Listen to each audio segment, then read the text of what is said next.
Hey, it's Ethan Skolnick for 5 Reasons Sports. I'm up here in Tampa for Super Bowl. Which one is this? Oh, 55. That's right. Miami last year was Live. This is LV. Chiefs against Tampa.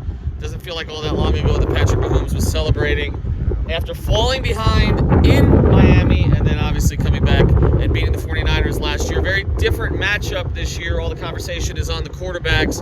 Give me one matchup other than, obviously, everybody's talking about the quarterback position that you're going to focus on. Well, I think the defensive line of the Tampa Bay Buccaneers versus the Kansas City Chiefs. I mean, that's the big draw here, because the Tampa Bay Buccaneers have a pretty fearsome defensive line, and they can hit you with some pass rushers as well. I mean, just some overall physical dominance with guys like JPP and the outside linebacker Shaq Barrett.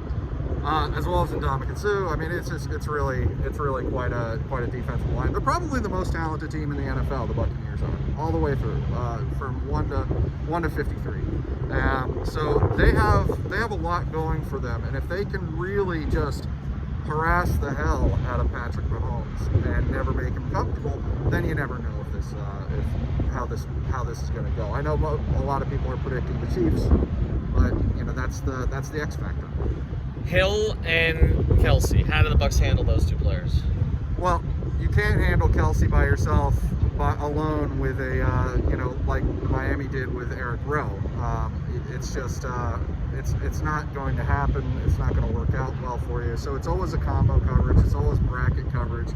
I think Hill is the guy that they're probably going to have to hope that they harass Patrick Mahomes so much with the defensive front that he doesn't have really the time to get the ball really in the deep. I mean, Hill's going to get some catches. He's going to get some touches.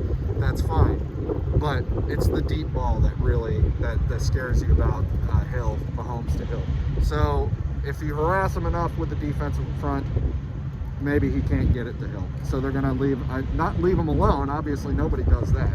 But I don't know if he's going to get as much attention. Before we get to the pick, free agency coming up, obviously trade possibilities. As you look at it from a Dolphins perspective, are there players that Dolphins fans should be watching in this game? Yeah, I would keep an eye on the situation. Well, I mean, you won't be able to watch him because he's not going to be able to play in the game, I don't think. But Mitchell Schwartz of the Chiefs, he might be a cap casualty. There's going to be a whole lot of cap casualties across the league this year. The salary cap has been reduced by $22 million, and that's almost a $1 billion squeeze out of the budgets, and so there's going to be a lot of teams having to just bleed out these players.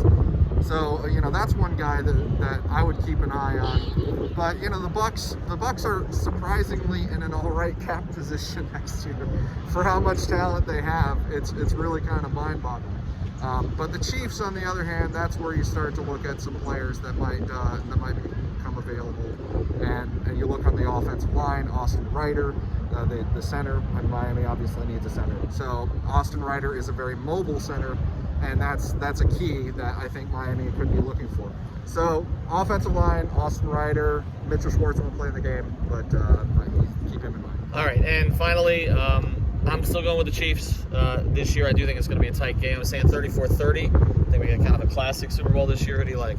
I like the Chiefs. I think that they showed a lot of character this year that maybe they didn't always show a year before when they were always front running. Mm-hmm. They're always blowing teams out, just shock and awe, and front running them. This year they won close game after close game after close game after close game. And that has translated into the playoffs. And it translated at the end of last year. We saw it in the Super Bowl. They started to develop that character. They won a tough Super Bowl. And I think they've carried that over into this year. And I think it's really hard to beat a team that can either come out and just hit you hard and be front running the entire game, because they have that ability. Or if that doesn't happen, they also have the character to win the close one. I think that's a tough team to beat. All right, so the Chiefs repeat. That's what we're saying here from Tampa. Again, Super Bowl LV coming up here on this Sunday. Follow 5 Reasons Sports Network. And also, here, we got it. Check out the shirts. Trust the Flow says. Tua. If he's still here, otherwise it's a collector's item. Bye from Tampa. We're chilling. Good stuff.